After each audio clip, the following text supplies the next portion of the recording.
Hello and Namaskar. मैं हूं Aditya Jain and I welcome you to this video series. I have been associated with UPSC for 5 years. I have also mentored students for UPSC and state PSCs as well. So I'll make sure इस video series से आपके marks maximise हों. Here we'll cover Spectrum Publications Modern India by Rajay Vihar का latest edition. इस book को thoroughly read करने के साथ इंपॉर्टेंट सेक्शंस हाईलाइट किए जाएंगे और साथ ही यूपीएससी एंड स्टेट पीएससीज में आए हुए क्वेश्चंस भी बताए जाएंगे so that you never miss the important part. There will be 50 to 55 lectures of 30 to 35 minutes each. अगर आपने ये सीरीज़ 3 से 4 बार देख ली तो ये बुक डेफिनेटली आपके दिमाग में छप जाएगी एंड आपका रिवीजन भी आसान हो जाएगा. तो अगर आपको रिवीजन के साथ साथ वैल्यू एडिशन भी करना है तो ये सीरीज़ पूरी देखें. आपको बस अपने पास ये बुक रखना है और सुन के जो मैं बताऊँ वो हाईलाइट करना है. So without any further delay let's get started.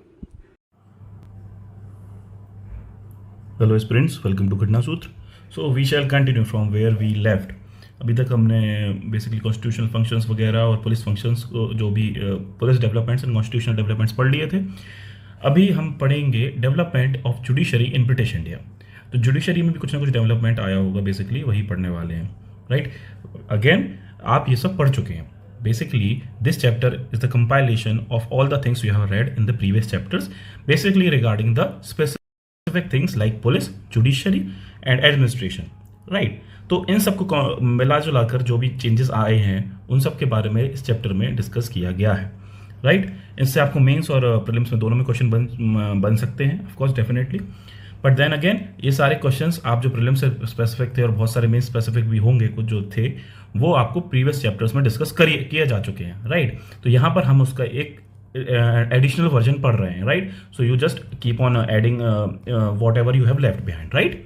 Okay, so for questions you can refer the previous lectures. आपको उसमें ज़्यादा अच्छे से मिल जाएगा. इसमें सिर्फ कंपाइलेशन है तो ज़्यादा जानकारी ज़्यादा नहीं दी होगी, ठीक है. Okay. In the India of pre colonial times, in the Mughal era or even prior to that, including the ancient period, the judicial system as a whole neither adopted proper procedure nor had proper organization of the law courts in a regular graduation from the highest to the lowest, nor had any proper distribution of courts in proportion to the area to be served by them. The bulk of the litigation among the Hindus was decided by caste elders or village panchayat or zamindar. For Muslims, a unity of judicial administration was the qazi, an office held by religious person located in the provincial capital town or kasbas, large kasbas यानी कि large villages, right. The rajas and badshahs were considered as the fountainhead of the justice. Basically क्या है ना, इसमें ये बताया जा रहा है कि भाई प्रायर टाइम्स में कैसे था. कोई अलग से जुडिशियल सिस्टम तो था नहीं, तो पंचायत देखती थी हिंदूज़ में, मुस्लिम्स में काजी उनका फैसला करते थे अलग अलग लेवल पे, कैपिटल, टाउन और कस्बा लेवल पे, ठीक है. और बेसिकली फाइनल अथॉरिटी कौन होती थी? राजा और बादशाह, Kings. Basically rajas and badshah were considered the fountainhead of the justice and the process of dispensing justice could be arbitrary. मतलब कुछ रीजन बेस्ड नहीं था. हो सकता है कि राजा को नहीं पसंद हो, डायरेक्ट बोल दिया इसको फांसी की सजा चढ़ा दो. तो there was no codification of laws, right. The beginning of a common law system based on the recorded judicial precedents can be traced to the establishment of Mayor's Court in Madras, Bombay and Calcutta in 1726. तो भाई सबसे पहले क्या है, mayor courts है 1726 में Madras, Bombay and Calcutta में by the East India Company. With the company's transformation from a trading company into a ruling power, new elements of judicial system replaced the existing Mughal legal system. A brief survey of these changes has been discussed below. So let's start. Reforms under Warren Hastings 1772 से 85 तक जब रहे Warren Hastings, उनके अंदर reforms क्या क्या है, ठीक है. वॉरेन हेस्टिंग के पीरियड से एक दो बार पूछ लिया जाता है ऑफकोर्स क्वेश्चंस वगैरह, ठीक है ना. तो इनका सबसे इंपॉर्टेंट था सुप्रीम कोर्ट का एस्टेब्लिशमेंट इनके टाइम पे हुआ था, ठीक है. District diwani adalat were established in district to try civil disputes. These adalats, देखो डिस्ट्रिक्ट दीवानी अदालत, ठीक है ना, जो डिस्ट्रिक्ट के लेवल पे ऑफकोर्स सिविल डिस्प्यूट्स वगैरह सेटअप करेंगे, है ना. तो डिस्ट्रिक्ट दीवानी अदालत से these adalats were placed under the collector, under collector थे, and had Hindu law applicable for Hindus and Muslim law for Muslims, ठीक है ना. इंपॉर्टेंट है ये, कभी अगर पूछ लेते हैं तो दीवानी अदालत में कैसा होता था, हिंदू लॉ हिंदू पे अप्लाई होता था, मुस्लिम लॉ मुस्लिम पे. The appeal of district diwani अदालत ले टू द सरदार दीवानी अदालत which functioned under the president and two members of the Supreme Council, ठीक है ना. डिस्ट्रिक्ट फौजदारी अदालत फिर आए, were set up to try criminal disputes, ठीक है. दीवानी अदालत जो थे, डिस्ट्रिक्ट दीवानी अदालत, वो कौन से होते थे? Civil dispute. क्रिमिनल डिस्प्यूट कहाँ, district faujdari adalat, and were placed under the Indian officer assisted by qazis and muftis. The adalat also were under the general supervision of the collector, किसके अंदर थे, जनरल सुपरविजन ऑफ कलेक्टर, यहाँ पे भी अंडर कलेक्टर थे। मुस्लिम law was administered इन फौजदारी अदालत, मुस्लिम लॉ जो था वो फौजदारी अदालत में जाता था। The approval for capital punishment and acquisition of property ले टू द सरदार निजामत अदालत, यानी कि कुछ कुछ अलग बहुत ज़्यादा इनको बाइफर्केट कर दिया गया था। कैपिटल पनिशमेंट जैसे और एक्विजिशन ऑफ प्रॉपर्टी वो कहाँ जाता था, सरदार निजामत अदालत में एट मुर्शिदाबाद, ठीक है, which was headed by the deputy nizam and Indian Muslim assisted by chief qazi and chief muftis, ठीक है, right, okay. Under regulating act of 1773 a Supreme Court was established at Calcutta. ये बहुत मेजर डेवलपमेंट हुआ था वॉरेन हेस्टिंग्स के अंदर, और ऑफकोर्स ये बार बार यूपीएससी यूपीपीसीएस वगैरह से पूछा जा सकता है, ऑफकोर्स है ना, पूछा जाता रहता है UPSC and UP and state पीएससीज में, ठीक है ना। बेसिकली ये चीज़ बहुत बार पूछी जा चुकी है, ठीक है ना, तो ये इंपॉर्टेंट है ऑफकोर्स, है ना। तो विच वॉज ठीक है, regulating Act 1773, a Supreme Court was established at Calcutta, which was competent to try all British subjects within Calcutta and the subordinate factories, including Indian and Europeans. It had original and appellate jurisdiction. ये हम पढ़ चुके हैं पहले भी, इसके basis पे question भी देख चुके हैं। Often the jurisdiction of the Supreme Court clashed with that of the other courts. जो सारे ऑलरेडी कोर्ट्स थे वो ऑफ कोर्स क्लैश में थे, उनकी अथॉरिटी के, सुप्रीम कोर्ट की अथॉरिटी में क्लैश में आ रहे थे। रिफॉर्म अंडर कॉर्नवालिस, अब ये सब तो हो गया वॉरेन हेस्टिंग्स के टाइम। अब कॉर्नवालिस आए, उसके बाद 86 से 93 तक कॉर्नवालिस रहे, तो उसके अंदर क्या हुआ, तो सेपरेशन ऑफ पावर्स हुई। डिस्ट्रिक्ट फौजदारी court were abolished and instead circuit courts were established at Calcutta. Circuit court at Calcutta, Dhaka, Murshidabad and Patna. These circuit courts had European judges थे, and were to act as a court of appeal for both civil and criminal cases. ठीक है, district diwani अदालत और फौजदारी अदालत का दोनों का आप काम करेंगे। ये कौन से, सर्किट कोर्ट्स, डिस्ट्रिक्ट फौजदारी अदालत को एबॉलिश कर दिया है। Sardar Nizamat Adalat was shifted to Calcutta and was put under the governor general and member of the supreme council assisted by chief qazi and chief muftis. तो अब चेंज करने के गवर्नर जनरल के अंदर इसको डाल दिया गया है, कैलकाटा शिफ्ट कर दिया गया है। और चीफ सरदार निजामत अदालत वो कौन सी थी, सुपीरियर अथॉरिटी थी किसकी, डिस्ट्रिक्ट फौजदारी कोर्ट की, ठीक है। द डिस्ट्रिक्ट दीवानी अदालत was now designated as the district city और जिला कोर्ट। डिस्ट्रिक्ट दीवानी अदालत को क्या किया था, डेजिग्नेट कैसे कर दिया था, डिस्ट्रिक्ट सिटी और जिला court, and placed under district जज। एक अलग से जज होगा, डिस्ट्रिक्ट जज होगा, पहले कौन सा था, कलेक्टर, ठीक है, अब जज। The collector was now responsible only for revenue, the collector was now responsible for only revenue administration with no magisterial functions. ये है पीवाईक्यू, ये भी पीवाईक्यू रह चुका है ऑफकोर्स, ठीक है ना। ये है यूपीएससी में ही आया हुआ है 2010 में, ठीक है ना। यही है यूपीएससी 2010 का पीवाईक्यू है, यूपीएससी 2010 का है पीवाईक्यू ये, कि भाई जो कलेक्टर थे उनके रेवेन्यू फंक्शन और जुडिशियल फंक्शन अलग अलग कर दिया गया था, ठीक है। तो मैजिस्ट्रियल फंक्शन नहीं था यहाँ पे इनके पास, तो इसलिए इनको बेसिकली कलेक्टर को सिर्फ और सिर्फ एक रेवेन्यू एडमिनिस्ट्रेशन के लिए रख लिया गया। अ graduation of civil courts was established, gradation system आया, civil courts was established for both Hindus and Muslim law. तो क्या था ये, मनसिफ्स कोर्ट अंडर इंडियन ऑफिसर्स, देखिए इंपॉर्टेंट है, मनसिफ court under Indian officer, registrar court under European जजेस, district court under district जज, 4 circuit courts as provincial courts of appeal, सरदार दीवानी अदालत eight Calcutta, and a king in council for appeal of £5,000 और above. The Cornwallis court was laid out. There was a separation of revenue and justice administration, जो कि अभी हमने बताया ऊपर, same कर दिया था, इसी लाइन पे क्वेश्चन भी पूछा गया है यहाँ पे यूपीएससी 2010 में, है ना। European subject were also brought under jurisdiction, ठीक है। Government officials were answerable to civil courts for action done in their official capacity. Generally नहीं होता था ऐसा, लेकिन अब इन्हें यहाँ पे कॉर्नवालिस ने ये इंट्रोड्यूस किया। The principle of sovereignty of law was established, sovereignty of law was established during Cornwallis, ठीक है ना। कॉर्नवालिस के टाइम पे सोवरेनिटी ऑफ लॉ एस्टैब्लिश किया गया। अब रिफॉर्म अंडर विलियम बेंटिक 1828 से लेके 1833 तक। अब ये पीरियड कैसे बढ़ता है आप देखिए ना, समझिए। 72 से पहले शुरू हुआ, 85 तक वॉरेन हेस्टिंग्स का, इसमें कुछ ये वाला पूरा फॉर्म चला। फिर कॉर्नवालिस के अंदर आया 86 से लेके 93 तक, ठीक है ना। 85 तक वॉरेन हेस्टिंग्स के अंदर चला, फिर कॉर्नवालिस के अंदर आया 86 से 93 के अंदर, और फिर अपना 1828 से शिफ्ट करते हैं 1828 से लेके 33 तक विलियम बेंटिक, ठीक है ना। ओके, इसी के अंदर फिर इनको चेंज करके गवर्नर जनरल ऑफ इंडिया बोलने लगे थे, ठीक है। The 4 circuit courts were abolished. अब देखिए कॉर्नवालिस के टाइम 4 सर्किट कोर्ट्स आए थे, अब इसने यहाँ पे आके विलियम बेंटिक ने 4 सर्किट कोर्ट्स अबॉलिश कर दिए। And their function transfer to collector. Again इनका फंक्शन किसको दे दिया, कलेक्टर को, under the supervision of the commissioner of revenue and circuits, ठीक है। Sardar Diwani Adalat and Sardar Nizamat Adalat were set up at Allahabad for the convenience of the people of upper province, ठीक है। Till now सरदार दीवानी अदालत और सरदार निजामत अदालत, ठीक है। दीवानी अदालत आपको समझ गया ना, अदालत वगैरह पहले भी एस्टेब्लिश थी।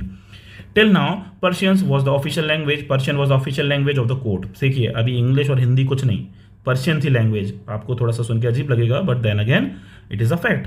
Persian was the official language of the court. Now the suitors had the option to use Persian और अ वर्नेकुलर लैंग्वेज। तो वर्नेकुलर लैंग्वेज पहली बार किसके अंदर आई, विलियम बेंटिक के अंदर in the courts. While the Supreme Court English language was replaced Persian, ठीक है। सुप्रीम कोर्ट में क्या आया, इंग्लिश लैंग्वेज, क्योंकि वो लोग ब्रिटिशर्स तो इंग्लिश ही आती थी, ठीक है। अब देखें the law commission was set up under Macaulay's for codification of Indian law. तो लॉ कमीशन के ऊपर मैकॉले कमेटी जो आई थी, मैकॉले कमीशन आई थी, मैकॉले के अंदर एक लॉ कमीशन आई थी। ऑफकोर्स प्रीवियस ईयर क्वेश्चन बन चुका है इस पे।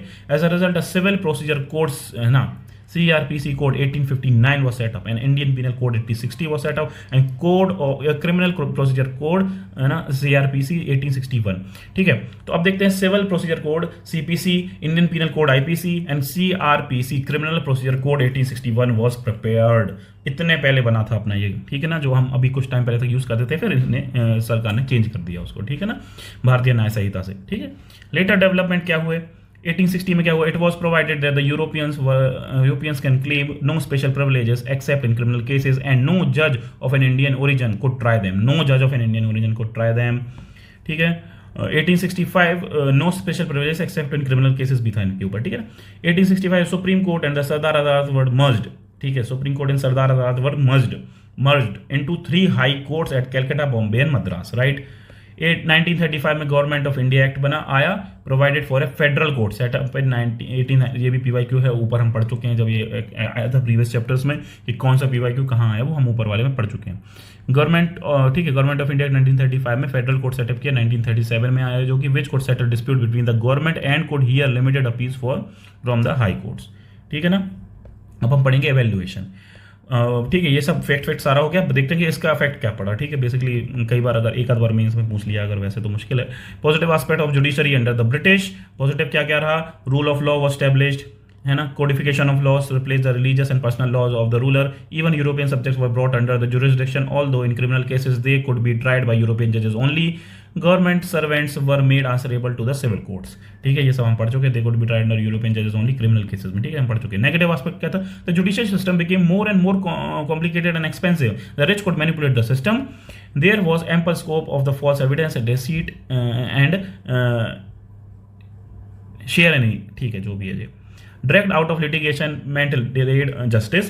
Court became overburdened as litigation increased. Often the European judges were not familiar with the Indian usage of tradition. ठीक है, ये आज भी थोड़ा सा है बट ठीक है, ये 4th पॉइंट थिंक होता है एप्लीकेबल अभी, बट ये थोड़ा अभी भी है, ठीक है। Major changes in the administrative structure after 1857. Genesis of the administrative changes, the new stage of colonialism. The British were quick to learn from the experience of 1857 and organized mass action could pose a serious challenge to the existence of the British rule in India. The rural subject gap was sought to be narrowed so as to reduce, if not eliminate altogether, the alienation of the masses from the administration. Also association of native in the administration could give the ruler an opportunity to have a better idea of the custom, tradition and the value of the people they were supposed to rule. This could help them to handle more tactful and 1857 like situation. The second half of the 19th century saw further spread and intensification of the industrial revolution, the emergence of the new industrial power, the USA, Japan and European countries, and a cutthroat competition of colonies and sub-colonies for raw material market and manufactured goods and capital investment were the highlights of the new phenomena. The British supremacy in the world in finance and manufactured goods trade came to an end. At this point, there was large-scale British capital investment in the railways and loans to the government of India, and to a smaller extent in tea plantation, coal mining, jute, paping, trade, banking, and etc. ठीक है, all these factors combined to inaugurate inaugurate a new stage of colonialism. The prime concern of the colonial authority in India was to consolidate its position here, to secure British economic and commercial interest against the political danger, and to extend its spear to other parts of the world wherever whenever possible. There was a renewed upsurge of the imperial control and imperialistic ideology, which was reflected in the revolutionary policies during the viceroyalties of Lytton, Dufferin, Lansdowne, Elgin, and above all Curzon. These changes in the governmental structure and policies in India were to shape the destiny of the modern India in many ways. पूरा language था, ठीक है ना? Okay, administration, central, provincial and local. अब पढ़ते हैं administration के बारे में. सेंट्रल गवर्नमेंट में क्या हो रहा था changes? The act of betterment of government of India 1858 transfer the power to govern from East India Company to the British Crown. The company's, ये सब हम पढ़ चुके हैं, फिर से रिपीट हो रहा, सब पढ़ चुके हैं. The company's limitation in administrating the country in a complex situation had been exposed by the revolt of 1857. जल्दी जल्दी पढ़ते हैं क्योंकि ये सारा पढ़ चुके हैं, फिर से पढ़ रहे हैं बस, ठीक है ना? Besides, there was not much accountability. Now the power to govern was to be wielded through a Secretary of State. Earlier, this power was exercised by the Director of the Company and Board of Control. The Secretary of the State was to be the member of the British Cabinet. ये सब हम पढ़ चुके हैं, फिर से चलो highlight तो कर ही दे रहा हूँ मैं, ठीक है? Okay, Secretary of State. Secretary of State was to be member of British Cabinet and was to be assisted by Council of 15. He was answerable to the British Parliament. ठीक है, British Parliament वो answerable था. All initiatives and final decisions rested with the Secretary, and the Council was only advisory in nature. Council was only advisory in nature. सारे decisions जो थे वो Secretary लेने वाले हैं. Thus, the dual system introduced by Pitt's India Act of 1784 came to an end. ठीक है ना? 1784 में जो पिट्स इंडिया एक्ट के अंदर आया था, डुअल सिस्टम खत्म. Also, the ultimate power over the India remained with Parliament. The government in India was to be carried on as before by the Governor General, whose prestige, if not authority, increased with the new title of Viceroy. ठीक है, 33 में मिला था, right? 58 में मिला था, right? 33 में governor general of India बनाया था viceroy. Given to him, the viceroy was to be assisted by the executive council, whose members were to act as the heads of the various department as well as viceroy's official advisors. The concentration of the main authority in the hands of the Secretary of the State based in London on the one hand gradually reduced the viceroys to subordinate status and further alienated the Indian public opinion from the government policy making. On the other hand, it had the effect of increasing the influence of British industrialists, merchants and bankers over the government policy in India. This made the Indian administration even more reactionary than it had been before 1858.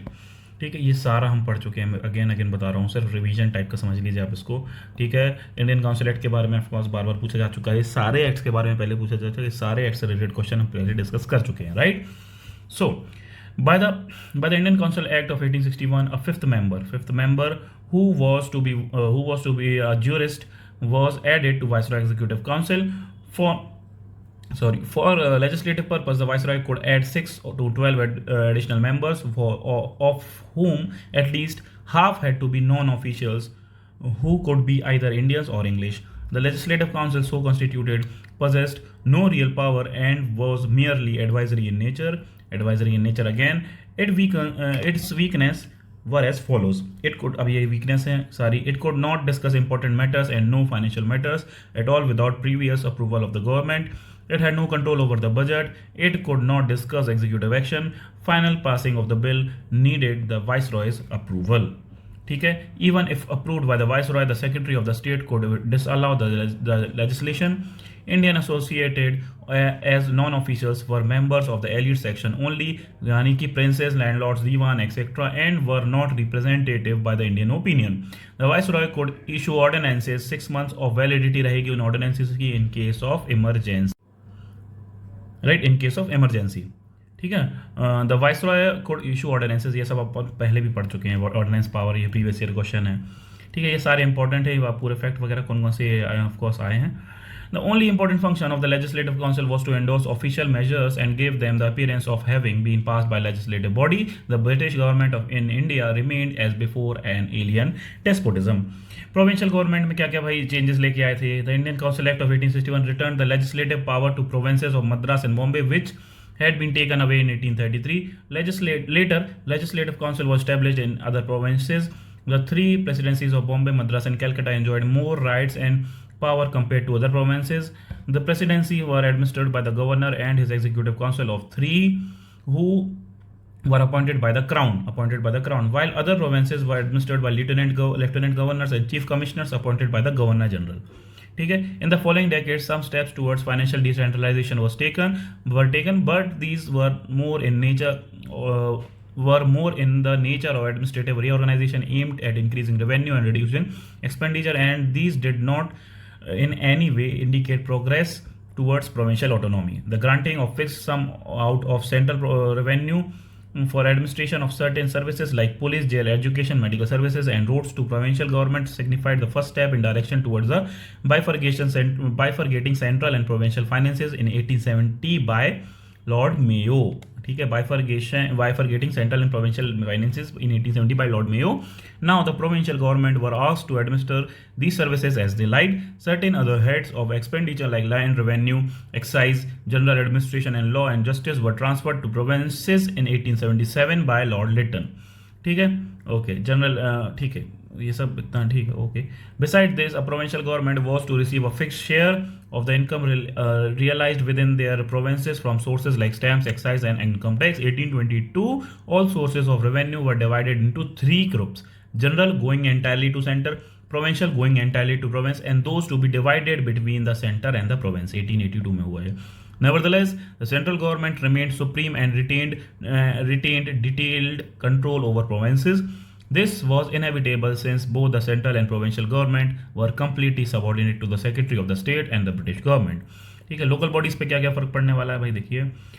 It was decided to decentralize administration by promoting local government through municipalities and district boards, which would administer local services like education, health, sanitation, and water supply, road, and other basic amenities financed through local taxes.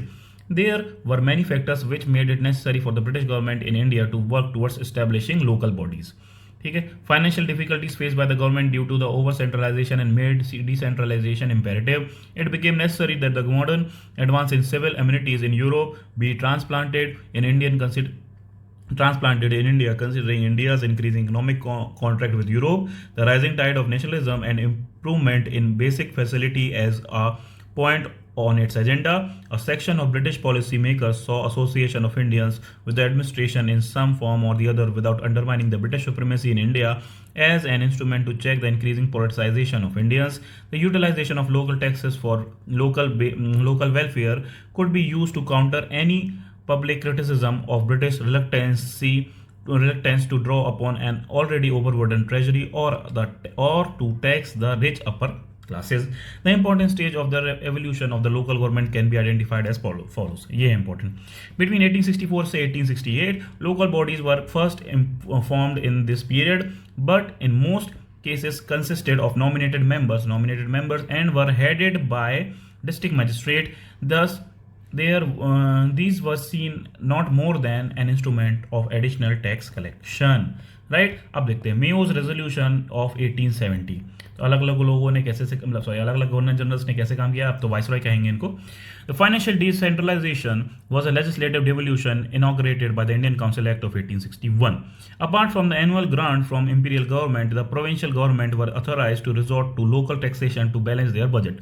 This was done in context of transfer of certain department of administration such as medical services, education, and road to the control of provincial government. This was the beginning of local finance. The Mayo's resolution emphasized local interest, supervision, and care are necessary for success in management of the funds devoted to education, sanitation, medical relief, and local public works. The various provincial governments such as in Bengal, Madras, Northwest Frontier Province, Punjab passed municipal act to implement the policy outline. ठीक है, Rippon's resolution of 1882, the government of Rippon desired the provincial government to apply in case of local bodies the same principle of financial decentralization which Lord Mayo's government had begun towards them.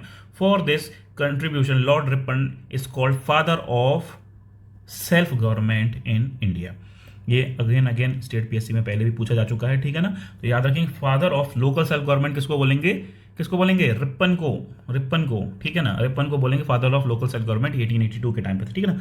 The main point of the resolution were as follows: development of local bodies advocated to improve the administration and as an instrument of political and popular education. Policy of administration, देखिए important है ये सब, अच्छे से दिमाग में डाल लीजिए। Policy of administering local affairs through urban and rural local bodies charged with definite duties and entrusted with suitable sources of revenue. Non-officials were to be in majority in these bodies, who could be elected if the officials thought it was possible to introduce elections. Non-officials were to act as a chairperson to these local bodies. To these bodies, basically. Official interference was to be reduced to the minimum and to be exercised to revise and check the act of local bodies, but not to dictate policies. Official executive sanction required in certain cases, such as raising of loans, alienation of municipal property, imposition of new taxes, undertaking work costing more than a prescribed sum, framing rules and bylaws, etc. In pursuance of this resolution, many acts were passed between 1883 to 1885, which greatly altered the constitution, power and function of the municipal bodies in India.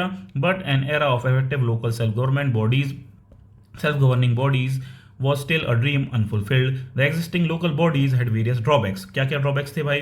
Various drawbacks कौन कौन थे? The elected members were in a minority in all district boards and in many of the municipalities. The franchise was very limited. Franchise मतलब election करने वाले जो लोग थे वो बहुत ही कम, मतलब सॉरी वोट कास्ट करने वाले जो लोग थे वो वाले बहुत कम थे. District board continued selected थे basically. District board continued to be the head by district board continued to be headed by the district officials, though non-official gradually came to head the municipalities. The government retained strict control and it could suspend or supersede these bodies at will. The bureaucracy in fact did not share the liberal views on the viceroy and thought that the Indians were unfit for self-government. The closing decade of the 19th century were a period of imperialism, and the high priest of that creed, Lord Curzon, actually took steps to increase official control over the local bodies. ठीक है, अब royal commission on decentralisation 1908, ठीक है ना, ध्यान से पढ़ेंगे भाई, कंटिन्यू करते हैं. Pointing out to the lack of financial resources as the great stumbling block in the effective functioning of the local bodies, the commission made the following recommendations. क्या थी? It emphasized that the village panchayat should be entrusted with more powers like judicial jurisdiction in petty cases, incurring expenditure on minor villages work, village school, small fuel and fodder reserve, etc. The panchayat should be given adequate source of income. ठीक है ना, ये सब इनने basically recommendations हैं, तो ज़्यादा I don't think so इतना ज़्यादा इंपॉर्टेंट है एग्जाम परस्पेक्टिव से, बट ठीक है, देन अगेन पढ़ तो लीजिए ही. It emphasized the importance of sub-district board to be established in every taluka and tehsil, sub-district board to be established in every taluka and tehsil, with separate sphere of duties and separate sources of revenue for sub-district boards and the district boards.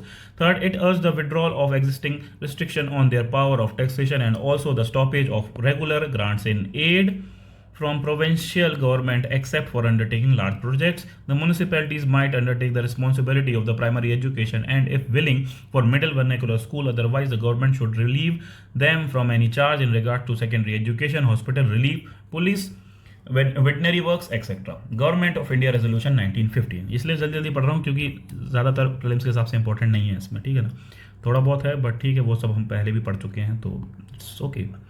This resolution contained the official views on the recommendation of the Decentralization Commission, but most of the recommendation remained on paper. ये लिखा हुआ है, recommendation remained on paper, तो ज़्यादा important नहीं है. And the condition of local bodies continued to be as it was left by Lord Ripon. Okay. The resolution, क्योंकि Ripon को ही बोलते हैं भाई लोकल सेल्फ गवर्नमेंट का जनक, फादर बेसिकली, जनक नहीं father. The resolution reviewed the entire question of local self-government in the light of the announcement of August 20, 1917, which had declared that the future direction of the constitutional advance was towards grant of responsible government to the people of India, and the first step towards the progressive realization of this idea was to be in the sphere of local government. The resolution suggested that the local bodies be made as representative as possible of the people with real and not nominal authority vested in them. Under dyarchy, तो dyarchy के अंदर कैसा कैसा चलने वाला है भाई, कैसा चला? Local self government was made a transferred subject, ठीक है, लोकल सेल्फ गवर्नमेंट क्या था? ट्रांसफर सब्जेक्ट के अंदर आया under popular ministerial control of government of India act 1919. ठीक है. And each province was allowed to develop a local self institution according to the provincial needs and requirements. But since finance was a reserved subject under the charge of an executive, finance was a reserved subject. ठीक है ना. किसके अंदर था? Executive के under the charge of executive. सब पढ़ चुके हैं. Executive councillor, the Indian ministers could not do much work in the sphere of local government for lack of funds. The Simon Commission of May 1930 pointed out the lack of progress of village panchayat except in the United Province, Bengal and Madras. The commission suggested to retrograde steps of increasing provincial control over the local bodies for the sake of efficiency.